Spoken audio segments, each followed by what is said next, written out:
Did you and the missus go out on date night and now you need a third row SUV? Well, that's why we're checking out the '07 Honda Pilot. We're going to decide if it's a buy or if it's a bust. The Honda Pilot came out in 2003, which seems like not that long ago to me, but it was quite a while. They refreshed it in 2006. This one is a 2007. And it has 173,000 miles on it.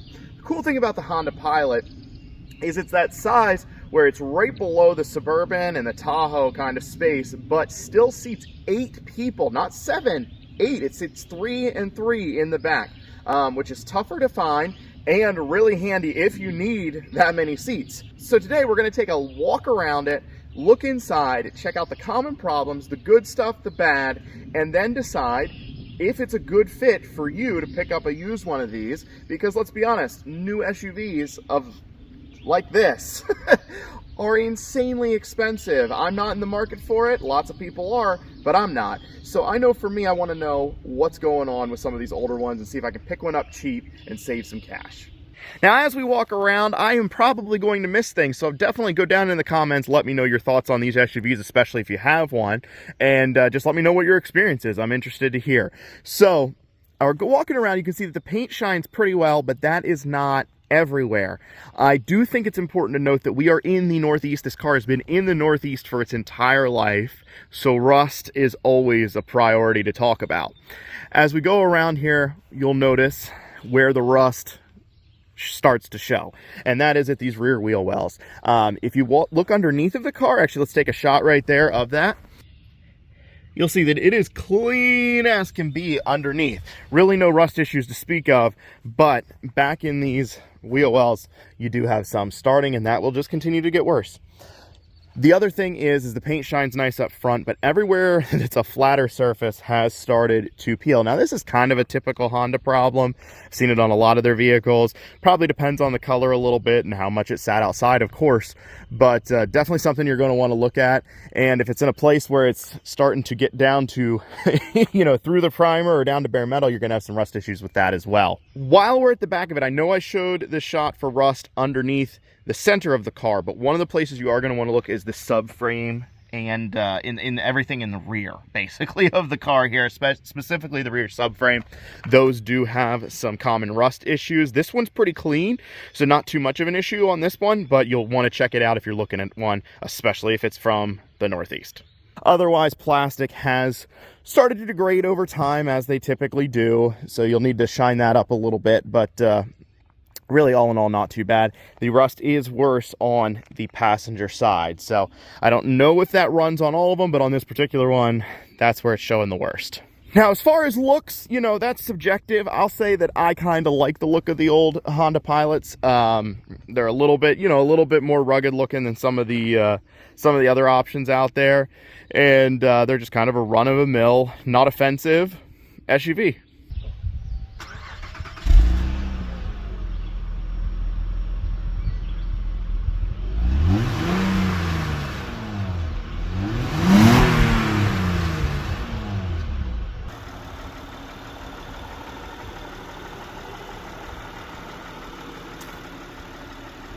Now, as you can see, the 3.5 liter under here is running well. It's quiet, does not leak oil. There has actually been no issues regarding the engine other than routine maintenance, oil changes, air filters, all those fun things, but no issues whatsoever with the engine. It doesn't leak oil, doesn't use oil, nothing like that.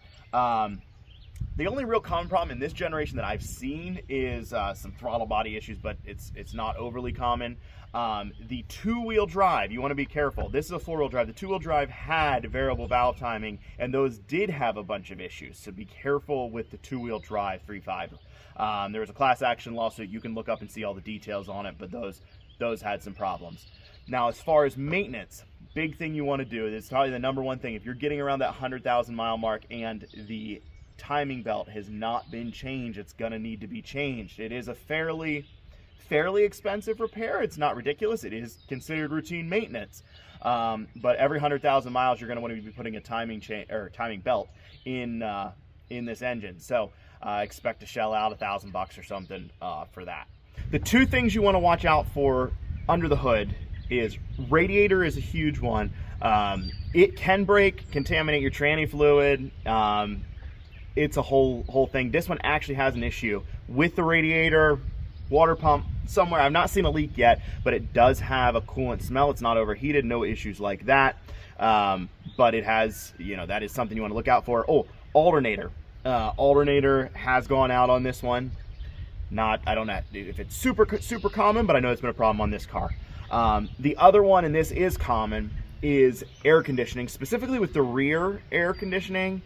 Leaks, has a bunch of problems. They've had the issue on this. It's very common across other Pilot issues. Just look out for that. Sometimes they can just be recharged. Sometimes you might have a bigger issue. The other mechanical systems on the Pilot here have worked very well. Transfer case, like I said, this is a four-wheel drive. Differentials, all that have been really good. Transfer case on this does have torque management, which just basically means it can send different amounts of power to the front or the rear wheels. It also has a lock to split that 50-50. And really the reason for that is mostly fuel mileage, just so you're not running all four wheels rather than just the front two, except for when you need it, like in snow or cold weather. Now it's time to move in and talk about the interior, which you can actually see even from right here. This would show the most wear. Obviously the driver's seats, where somebody always is, has worn really, really well. And I've been around a couple of these vehicles. Most of the ones that I've seen have worn really, really well. Sometimes these bolsters will crack, or you know, get a little bit of age there, and your center armrest will show some age. But overall, they wear pretty well. Not a lot of issues there really to speak of, other than routine type of stuff that you would expect for a vehicle with 173,000 miles. Now inside, all the windows go up and down, all the locks work, all the lights work, all of those type of things. This has no check engine, no warning lights whatsoever on here. The most common ones that I see are probably ABS issues on these. That's kind of every vehicle though, honestly. If you're gonna have a light or routine, like check engine stuff where it's an evap code or something, it's really not too worrisome. So no issues there whatsoever. The only thing that I would throw in with the sort of interior electronic common problems is the air conditioning stuff. Just because that affects you while you're driving pretty severely in the summer. So keep an eye out for that, but we already mentioned it. With any vehicle, if you're looking at it used, take a look at the interior. You can see this one's been pretty well cared for. We cleaned it up, but generally you'll be able to tell what type of care the person took of the car overall. If you look at the interior, that's where they spend most of their time. And if you see a bunch of lipstick, tiny little plastic bags, pancake syrup spilled, you might want to steer clear of that car. One of the things people really like is how the seats sit in these. They are comfortable, they sit up high. Something that's a little bit tough to find. There's certain vehicles that just the seats sit right in a really comfortable way. This, I feel like, does that.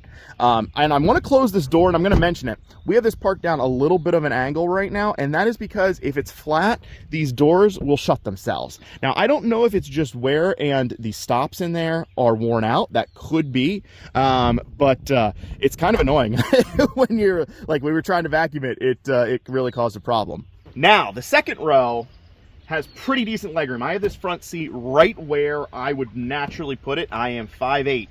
Some people say I'm like 6'1", but I think it's closer to 5'8". But you can see that I still have plenty of space here, but it does feel like a smaller third row SUV. You know, you don't have a ton of space here. You feel slightly more cramped, but like I wouldn't be uncomfortable even on a road trip here. The third row, that might be another story. Now, I've not sat in the third row of this vehicle before, but I've sat in third rows of other three rows SUVs, and the third row is usually pretty terrible. All you got to do, pull up on this lever. I'm going to go the far way over so you can actually see here. But this is where I would kind of naturally sit, which does put my legs into this seat, and it's not terrible, actually. It's not great. I wouldn't want to do a long trip back here. I'll be be the first to say it. But if you had to sit with this many people, this is doable for an hour or two. Probably not a road trip.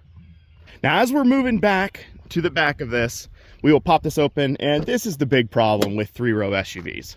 Generally, when you have a whole group of people, you're like going somewhere, you're going on a trip, and you don't have any space for it then. Now, Luckily, all of them, pretty much all 3-row SUVs, they fold down and you get a ton of space back here if you have the rear folded down. But if you actually need to seat the amount of people, it's not so easy.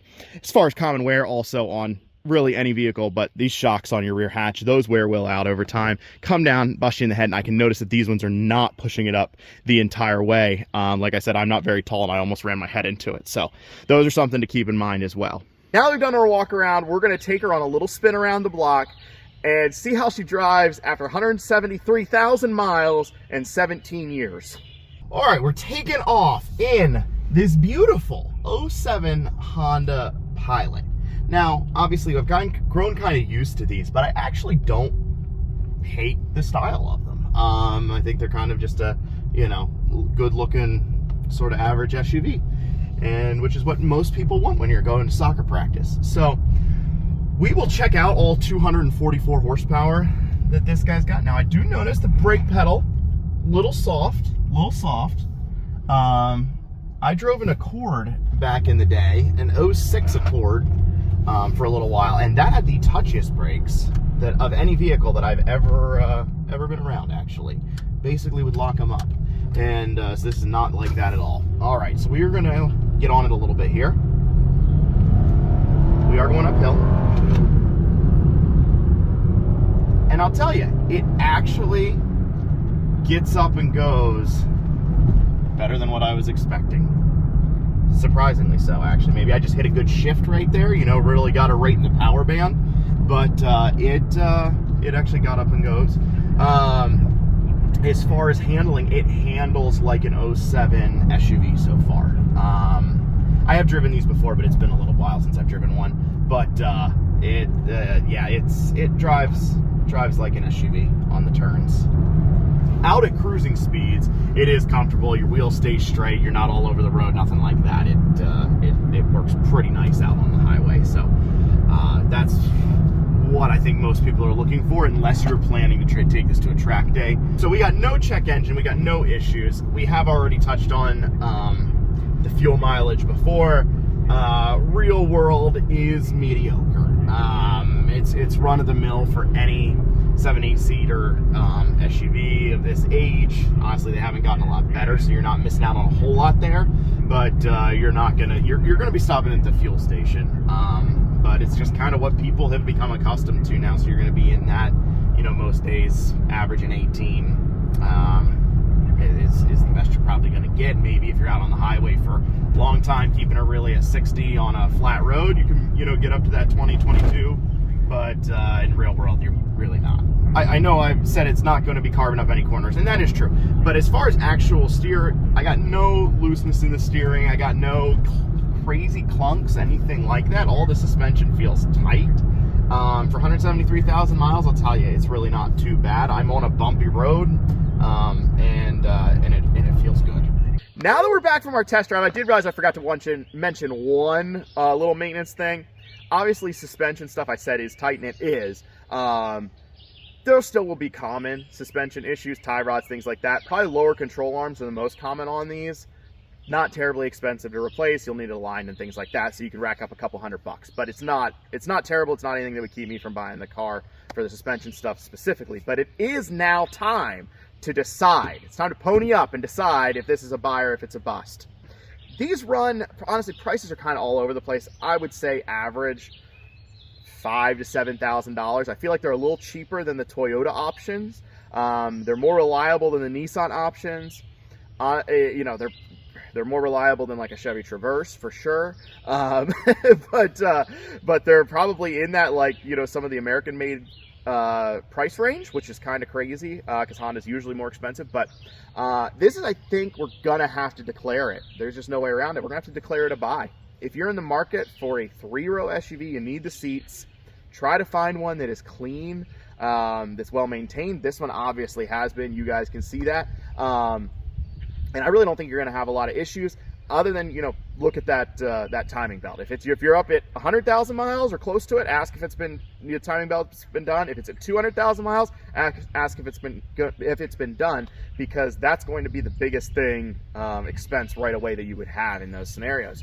So definitely keep an eye on that. But if you can find one that's already been done, you got yourself a pretty pretty good little SUV there. Now, I inevitably miss something in one of these videos every time, or somebody's had a different experience. I'd love, like I said, to hear your comments. Let me know what your experience with your Honda Pilot has been. If you have any questions, I'm happy to try to answer them. And I just want to hear your thoughts. If you agree with me, if you think this is a buy rather than a bust. Thanks for watching.